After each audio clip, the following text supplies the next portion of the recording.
ডিমের চপ তো অনেকভাবেই তৈরি করে খেয়েছেন, তবে এইভাবে যদি আপনারা একবার ডিমের চপ তৈরি করেন তাহলে কিন্তু দেখবেন ইফতারে আপনাদের প্লেট একদম ফাঁকা হয়ে যাবে। আসসালামু আলাইকুম। দূর দূরান্ত থেকে যে আমার এই ভিডিওটি দেখছেন সবাইকে অসংখ্য ধন্যবাদ। আমি ফারহান ইসলাম, মুনতাহা রান্নাঘরে সবাইকে স্বাগতম। আজকে আমি আপনাদেরকে তৈরি করে দেখাবো পেঁয়াজ আর ডিম দিয়ে একটি দুর্দান্ত স্বাদের পাকোড়া রেসিপি। মাত্র 10 মিনিটে আপনারা কিন্তু ঝটপট এই পাকোড়াটি তৈরি করে ফেলতে পারেন। যদি আপনারা ইফতারে কিছু ভিন্ন রকমের তৈরি করতে চান তাহলে এই পাকোড়াটি হবে একদম বেস্ট। তাহলে কথা না বাড়িয়ে চলুন রেসিপিতে চলে যাওয়া যাক। তো প্রথমে পাকোড়া তৈরি করার জন্য এখানে আমি 2টি সেদ্ধ ডিম নিয়ে নিয়েছি। এই ডিমগুলোকে আমি 4 ভাগে ভাগ করে নেব। আপনারা চাইলে এই পাকোড়াটি অর্ধেক ডিম দিয়েও তৈরি করতে পারেন, তবে আমি 4 টুকরো করে নিব। এইভাবে পাকোড়াটা কিন্তু খুব সুন্দর হয়। তো আমি 2টি ডিম থেকে মোট 8টি পাকোড়া তৈরি করে নেব। তো এইভাবে আমি কেটে নিয়েছি। আপনারা দেখে কিন্তু বুঝতেই পারছেন, এমনভাবে কাটবেন যাতে কুসুমটা ভেঙে না যায়। এবার একটি প্লেটের মধ্যে আমি 1.5 কাপ পরিমাণ পেঁয়াজ কুচি নিয়েছি। পেঁয়াজটাকে আমি একটু কুচি করেই কেটে নিয়েছি। এর মধ্যে দিয়ে দিচ্ছি 2টি কাঁচামরিচ কুচি, দিয়ে দিব 1/2 কাপ পরিমাণ ধনেপাতা কুচি, দিয়ে দিচ্ছি এখানে ছোট চামচের 1 চামচ পরিমাণ লবণ, 1/2 চা চামচ দিয়ে দিচ্ছি হলুদের গুঁড়া, 1/4 চা চামচ দিয়ে দিচ্ছি লাল মরিচের গুঁড়া, 1/2 চা চামচ দিয়ে দিচ্ছি ভাজা জিরার গুঁড়া, আর 1 চা চামচ পরিমাণ এখানে দিয়ে দিব আমি ম্যাজিক মশলা, এটা ফ্লেভারের জন্য। আর এখানে দিয়ে দিচ্ছি 1/2 কাপ পরিমাণ বেসন, এটা বাইন্ডিংয়ের কাজ করবে। আপনাদের কাছে যদি বেসন না থাকে আপনারা এখানে চালের গুঁড়াও ব্যবহার করতে পারেন। এছাড়াও অর্ধেক বেসন বা অর্ধেক চালের গুঁড়া মিলিয়েও আপনারা ব্যবহার করতে পারেন। এবার সবগুলো উপকরণকে আমি খুব ভালো করে মেখে নিয়েছি। তো এবার মাখা হওয়ার পরে আমি কিছুটা পরিমাণ ডো এখান থেকে নিয়ে হাতের মধ্যে এভাবে ছড়িয়ে দেব। আপনারা একটু পাতলা করে ছড়াবেন, এতে করে পাকোড়াটা যখন ভাজবেন খুব তাড়াতাড়ি ভাজা হয়ে যাবে। তো এবার এর মধ্যে আমি 1 টুকরা ডিম এখানে দিয়ে দিচ্ছি। এবার সাইডের অংশগুলোকে এভাবে চেপে চেপে আমি গোল বলের মতো তৈরি করে নেব। কোনো দিক দিয়ে ফাঁকা রাখবেন না, আর খুব ভালো করে চেপে চেপে বলটাকে আটকে দেবেন, এতে করে কিন্তু ভাজার সময় এটা খুলে যাবে না। তো দেখতে পাচ্ছেন খুব সুন্দরভাবে কিন্তু আমার একটি পাকোড়া তৈরি হয়ে গেছে। একইভাবে আমি আপনাদেরকে আরেকটি পাকোড়া তৈরি করে দেখাচ্ছি যাতে করে আপনাদের বুঝতে সুবিধা হয়। তো এর জন্য আমি আরও কিছুটা ডো এখান থেকে নিয়ে নিলাম। ডোটাকে অবশ্যই এভাবে পাতলা করে আর লম্বালম্বি করে ছড়িয়ে দেওয়ার চেষ্টা করবেন, এতে করে ভাঁজ করতে সুবিধা হবে।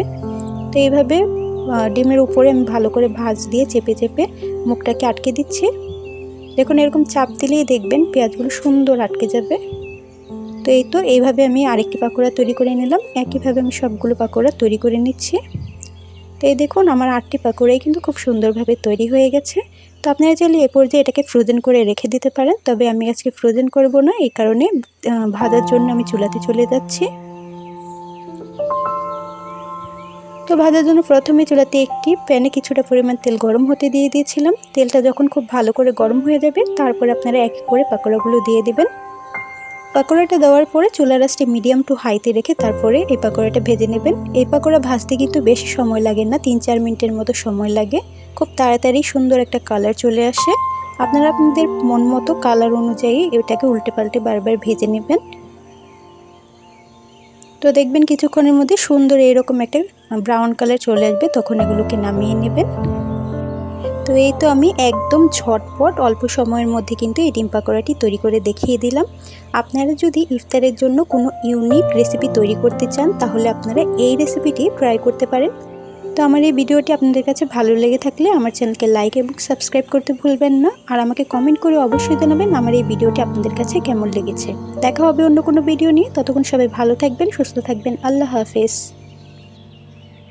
আসসালামু আলাইকুম। দূর দূরান্ত থেকে যে আমার এই ভিডিওটি দেখছেন সবাইকে অসংখ্য ধন্যবাদ। আমি ফারহান ইসলাম, মুনতাহার রান্নাঘরে সবাইকে স্বাগতম। আজকে আমি আপনাদের সামনে নিয়ে হাজির হয়ে গেলাম একদম ভিন্ন স্টাইলে পুরভরা ডিম পরোটার রেসিপি। আপনারা যদি একবার এইভাবে ডিম পরোটা তৈরি খান তাহলে কিন্তু বারবার এইভাবেই তৈরি করে খেতে চাইবেন।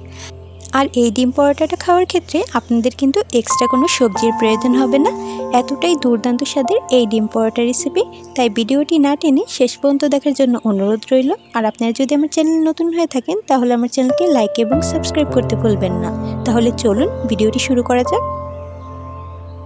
প্রথমে এই ডিম পরোটা তৈরি করার জন্য এইখানে আমি 100 গ্রাম পরিমাণ ময়দা নিয়ে নিয়েছি। আপনারা চাইলে কিন্তু ময়দার পরিবর্তে আটাও ব্যবহার করতে পারেন। এবার ছোট চামচের 1 চামচ পরিমাণ এখানে লবণ দিয়ে দিচ্ছি, আর দিয়ে দিচ্ছি 2 টেবিল চামচ তেল। 100 গ্রাম ময়দার জন্য এখানে আমি 2 টেবিল চামচ তেল ব্যবহার করেছি। ময়দার পরিমাণ বেশি হলে তেলের পরিমাণও এখানে বেশি দিতে হবে। এবার আমি অল্প অল্প করে কুসুম গরম পানি দিয়ে একটি রুটির ডো তৈরি করে নেব। অবশ্যই পানিটা অল্প অল্প করে দিবেন, যাতে করে ডোটা পাতলা বা বেশি শক্ত না হয়ে যায়। দেখুন এরকম একটি ডো আমি তৈরি করে নিয়েছি। এটা কিন্তু বেশি নরমও না আবার শক্তও না। এবার এই ডোয়ের উপরে আমি 1 টেবিল চামচ আরও তেল দিয়ে দিব। এবার এই তেলটি দিয়ে ডোটাকে আমি আরও কিছুক্ষণ মেখে নেব। এতে করে ডোটা কিন্তু অনেকক্ষণ পর্যন্ত সফট থাকবে। ডোটা মাখা হয়ে গেলে আমি 10 মিনিটের জন্য এটাকে রেস্টে রেখে দেব। যতক্ষণ এটা রেস্টে থাকছে ততক্ষণ আমি অন্যদিকে চুলাতে একটি কড়াই বসিয়ে দিয়েছি। এর ভিতরে দিয়ে দিচ্ছি 2 টেবিল চামচ তেল। তেলটা যখন হালকা একটু গরম হবে তখন এখানে আমি দিয়ে দিচ্ছি 1 টেবিল চামচের মতো গোটা জিরে। এবার এই জিরেটাকেও আমি 1 মিনিটের মতো হালকা একটু ভেজে নেব। জিরেটা 1 মিনিট ভাজা হয়ে গেলে এখানে আমি দিয়ে দেব একটি পেঁয়াজ কুচি। পেঁয়াজটিকেও আমি একটু ভেজে নেব। চুলার আঁচটি এই পর্যায়ে মিডিয়াম টু লোতেই রাখবেন। এবার এখানে আমি দিয়ে দিচ্ছি একটি কাঁচামরিচ কুচি, আর দিয়ে দেব 1 টেবিল চামচ চিলি ফ্লেক্স। ঝালটা আপনারা আপনাদের পছন্দ অনুযায়ী কম বা বেশি করে নিতে পারেন। এবার এর মধ্যে দিয়ে দিচ্ছি ছোট চামচের 1 চামচ লবণ, আর 1/4 চামচ এখানে দিয়ে দেব আমি হলুদের গুঁড়া। দিয়ে এই মিশ্রণগুলোকে 1 মিনিটের মতো একটু ভেজে নেব। তারপরে এখানে সেদ্ধ করে রাখা 2টি আলু আমি দিয়ে দিচ্ছি। এবার আলুটাকে 2-3 মিনিটের মতো এইভাবে নেড়েচেড়ে একটু ভেজে নিতে হবে। 2-1 মিনিট ভাজা হয়ে গেলে এইখানে আমি একটি ম্যাজিক মশলার প্যাকেটের অর্ধেকটা দিয়ে দিচ্ছি। আপনারা যদি আলুর পরিমাণ বেশি নেন তাহলে পুরো প্যাকেটটা ইউজ করবেন। এটা স্বাদ বৃদ্ধি করার জন্য আমি দিচ্ছি, আপনারা চাইলে স্কিপও করতে পারেন। এবার এইখানে আমি 1 টেবিল চামচ দিয়ে দিচ্ছি বাদাম কুচি। এই বাদামগুলো দিলে কিন্তু এই আলুর পুরের স্বাদটা অনেক গুণই বেড়ে যায়। আর দিয়ে দিব কিছুটা পরিমাণ ধনেপাতা কুচি। চাইলে আপনারা বাদামটা স্কিপ করতে পারেন। এবার সবগুলো উপকরণকে ভালো করে মিশিয়ে 2-1 মিনিটের মতো ভেজে তারপরে চুলা থেকে নামিয়ে নেব। ফিরে এলাম 10 মিনিট পর। দেখুন আমার ডোটা কতটা সুন্দর নরম হয়েছে। এবার এই ডোয়ের থেকে আমি 4টি লেচি কেটে নিচ্ছি। আপনারা চাইলে আরও কম বা বেশি নিতে পারেন। এবার এই লেচিগুলোকে আমি এইভাবে টেনে টেনে একটু বলের মতো শেপ করে নেব। এভাবে একটু টেনে রাউন্ড করে শেপ করে নেব। সবগুলো লেচিকেই আমি একইভাবে বলের মতো তৈরি করে নেব। এই তো আমার সবগুলো লেচি এভাবে তৈরি করা হয়ে গেছে। এবার এখান থেকে একটি লেচি আমি ফিরের উপরে নিয়ে নিচ্ছি। এরপর এর উপরে কিছুটা পরিমাণ ময়দা ছিটিয়ে আমি রুটির মতো বেলে নেব। যেভাবে নর্মালি আমরা রুটি বেলি ওই রকমই বেলতে হবে। একেবারে পাতলাও না আবার মোটাও রাখা যাবে না। আপনারা কিন্তু দেখে বুঝতে পারছেন আমি রুটিটা কতটা পাতলা বা মোটা রেখেছি। এবার এই রুটির মাঝ বরাবর আমি 2 টেবিল চামচ আলুর পুরটা দিয়ে দিচ্ছি। একটু চারপাশ থেকে আমি ছড়িয়ে দিচ্ছি। এবার হাতের মধ্যে আমি কিছুটা পরিমাণ পানি নিয়ে রুটির চারপাশে ব্রাশ করে নেব। এতে করে যখন আপনারা রুটিটা ভাঁজ করবেন তখন এটা খুলে যাবে না। এবার আমি এক পাশ থেকে এইভাবে ভাঁজ দিয়ে চেপে চেপে আটকে দিচ্ছি। একটু ফলো করলেই আপনারা বুঝতে পারবেন আমি কিভাবে ভাঁজটা দিয়েছি।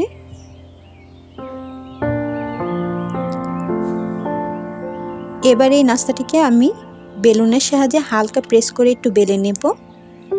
বেশি চেপে কিন্তু বেলতে যাবেন না, তাহলে পুরটা বের হয়ে যাবে। হালকা একটু প্রেস করে জাস্ট বেলে নেবেন।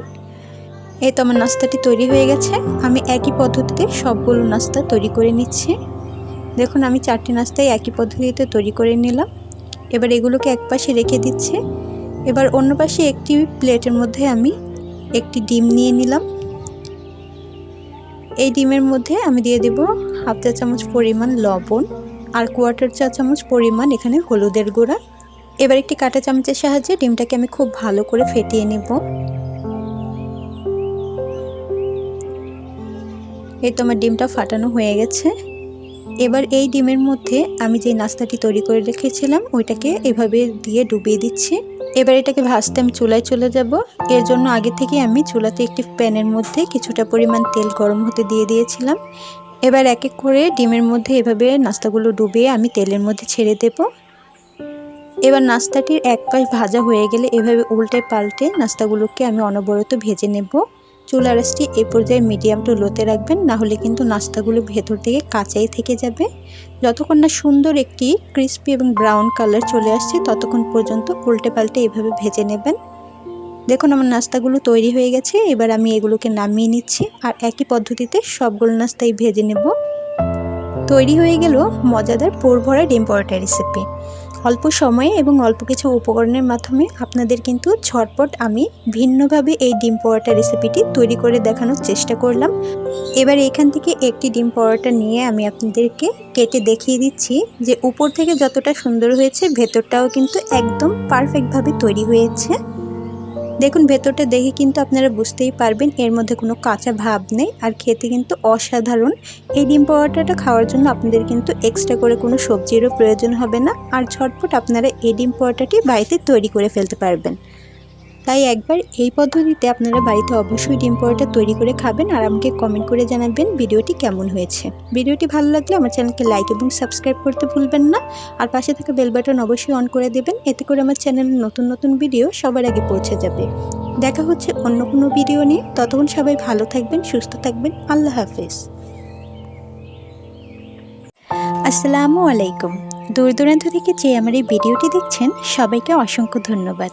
আমি ফারিনা ইসলাম, মুনতাহার রান্নাঘরে সবাইকে স্বাগতম। আজকে আমি আলু দিয়ে তৈরি করতে পারেন এরকম একটি মজাদার দুর্দান্ত বিকালের নাস্তা রেসিপি নিয়ে হাজির হয়ে গেছি। মাত্র 5 মিনিটে আপনারা এই নাস্তাটি ঝটপট তৈরি করে ফেলতে পারেন। তাই ভিডিওটি না টেনে শেষ পর্যন্ত দেখার জন্য অনুরোধ রইল। আর আপনারা যদি আমার চ্যানেল নতুন হয়ে থাকেন তাহলে আমার চ্যানেলকে লাইক এবং সাবস্ক্রাইব করতে ভুলবেন না। তাহলে কথা না বাড়িয়ে চলুন মূল রেসিপিতে চলে যাওয়া যাক। প্রথমে নাস্তাটি তৈরি করার জন্য এখানে আমি কিছুটা পরিমাণ আলু সেদ্ধ করে নিয়েছি। এই আলুগুলোকে আমি গ্রেটার দিয়ে গ্রেট করে নেব। আপনারা চাইলে কিন্তু এই আলুগুলোকে হাতে ম্যাশ করেও নিতে পারেন। এবার আমার গ্রেট করা হয়ে গেছে। এখানে আমি অ্যাড করে দেব 2টি পেঁয়াজ কুচি। পেঁয়াজগুলোকে আমি ছোট ছোট করে কুচি করে নিয়েছি। এবার দিয়ে দিচ্ছি 2টি কাঁচামরিচ কুচি, ধনেপাতা কুচি দিয়ে দেব কিছুটা। এবার দিয়ে দিচ্ছি 1 চামচ পরিমাণ লবণ, হাফ চামচ দিয়ে দিচ্ছি এখানে লাল মরিচের গুঁড়া। ঝালটা আপনারা আপনাদের পছন্দ অনুযায়ী কম বেশি করে নেবেন। হাফ চা চামচ এখানে দিয়ে দিব চাট মশলা। এবার চায়ের চামচের 3 চামচ এখানে আমি কর্নফ্লাওয়ার দিয়ে দিচ্ছি। এই কর্নফ্লাওয়ারটা বাইন্ডিংয়ের কাজ করবে। আপনাদের কাছে কর্নফ্লাওয়ার না থাকলে আপনারা এখানে চালের গুঁড়ো ব্যবহার করতে পারেন। এবার এই সবগুলো উপকরণকে আমি ভালো করে মেখে একটা ডোয়ের মতো তৈরি করে নিচ্ছি। দেখতেই পাচ্ছেন এরকম একটা নর্মাল ডো তৈরি করে নিলাম। এবার ফিরির মধ্যে নিয়ে এটাকে আমি একটু লম্বালম্বিভাবে হাতের সাহায্যে একটু বেলে নেব।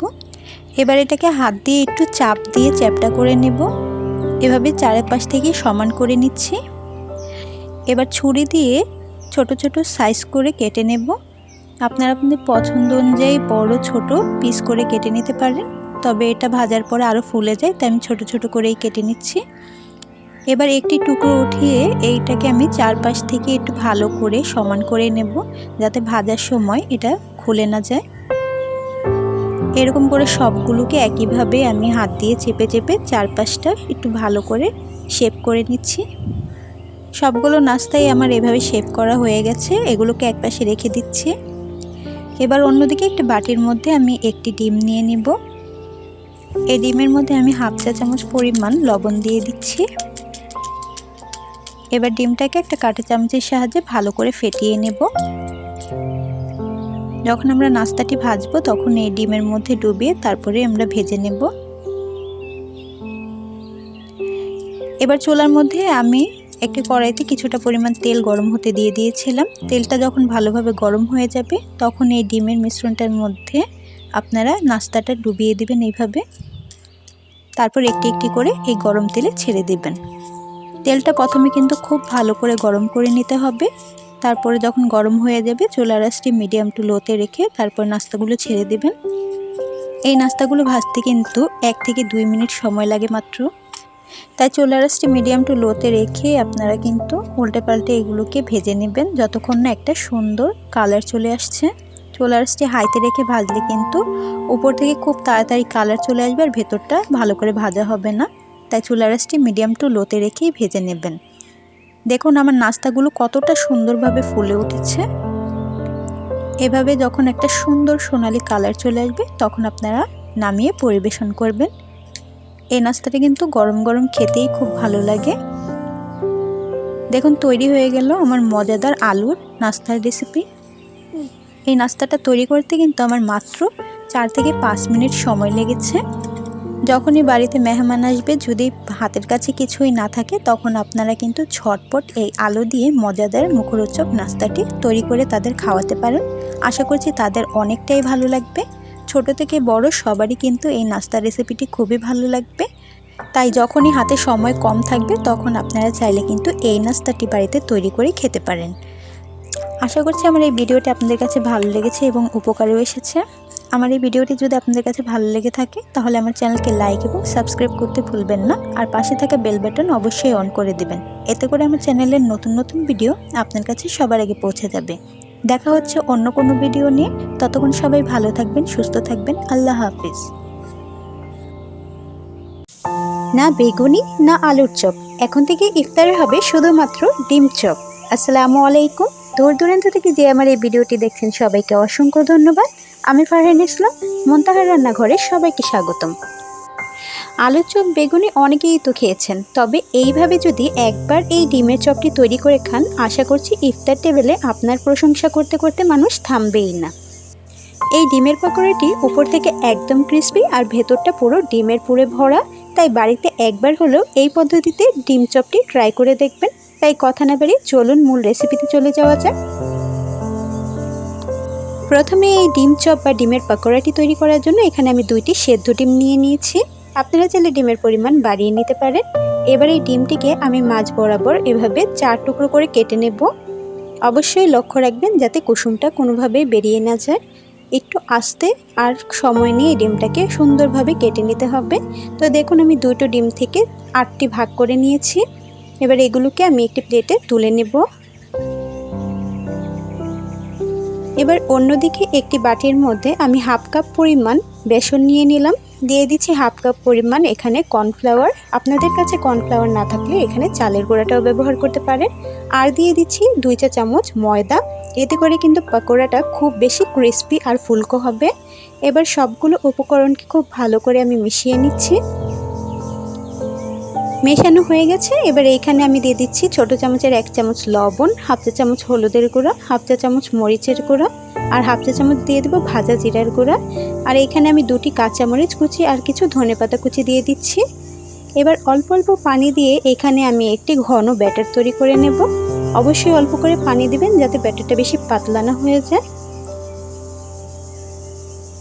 তো খুব ভালোভাবে মিশিয়ে দেখুন এইরকম একটি ঘন আমি ব্যাটার তৈরি করে নিয়েছি। ব্যাটারটা যখন উপর থেকে ফেলবেন দেখবেন মিশে যাচ্ছে না, অনেকটা সময় নেওয়ার পরে এটা মিশছে। এরকম একটা ঘন ব্যাটার তৈরি করে নিয়েছি। এবার এর মধ্যে হাফ চা চামচ পরিমাণ দিয়ে দিচ্ছি বেকিং পাউডার। আমি কিন্তু বেকিং সোডা ব্যবহার করব না, এখানে বেকিং পাউডারই ব্যবহার করছি। এবার সবগুলো উপকরণকে খুব ভালোভাবে আমি মিশিয়ে নেব। মেশানো হয়ে গেছে। এবার এখান থেকে একটি ডিম আমি ব্যাটারের মধ্যে এভাবে ডুবিয়ে তেলের মধ্যে ছেড়ে দেব। এইভাবে ডিমের সম্পূর্ণ অংশটাকে উল্টে পাল্টে ব্যাটারটা চারপাশে ভালো করে লাগিয়ে নিতে হবে। এবার আমি চলে যাচ্ছি চুলায় ভাজার জন্য। এর জন্য প্রথমেই আমি চুলার মধ্যে একটি প্যানে কিছুটা পরিমাণ তেল গরম হতে দিয়ে দিয়েছি। তেলটা যখন ভালো করে গরম হবে চুলার আঁচটা মিডিয়াম টু লোতে রেখে তারপর এক এক করে এই ডিম চপগুলো আমি এর মধ্যে দিয়ে দিব। খুবই অল্প সময়ের মধ্যে আর খুবই ঝটপট আপনারা কিন্তু এই ডিম চপটি তৈরি করে ফেলতে পারেন। এটা তৈরি করা যতটা সহজ খেতেও কিন্তু অসাধারণ। তো আমি এই ডিম চপগুলোকে ভালো করে উল্টে পাল্টে একটা ব্রাউন কালার আসা পর্যন্ত এটাকে ভেজে নেব। একটু সময় নিয়ে ভাজলে এই ডিম চপটা কিন্তু অনেকটাই ক্রিস্পি হয় আর খেতেও ভালো লাগে। তো এরকম একটা সুন্দর কালার আসার পরে আমি এটাকে নামিয়ে নিচ্ছি। তো এই তো ঝটপট মাত্র 10 মিনিটে আমি কিন্তু তৈরি করে দেখিয়ে দিলাম মজাদার দুর্দান্ত স্বাদের ডিম চপ রেসিপি। এইভাবে আপনারা যদি একবার ডিম চপ তৈরি করেন দেখবেন ইফতার টেবিলে আপনাদের প্রশংসা সবাই পঞ্চমুখ হবে। ছোট থেকে বড় সবারই কিন্তু এই ডিমের চপটি খুবই পছন্দ হবে, তাই এইভাবে বাড়িতে অবশ্যই ট্রাই করবেন আর আমাকে কমেন্ট করে জানাতে ভুলবেন না। ভিডিওটি ভালো লাগলে আমার চ্যানেলকে লাইক এবং সাবস্ক্রাইব করে দিবেন। দেখা হবে অন্য কোনো ভিডিও নিয়ে, ততক্ষণ সবাই ভালো থাকবেন, সুস্থ থাকবেন। আল্লাহ হাফেজ।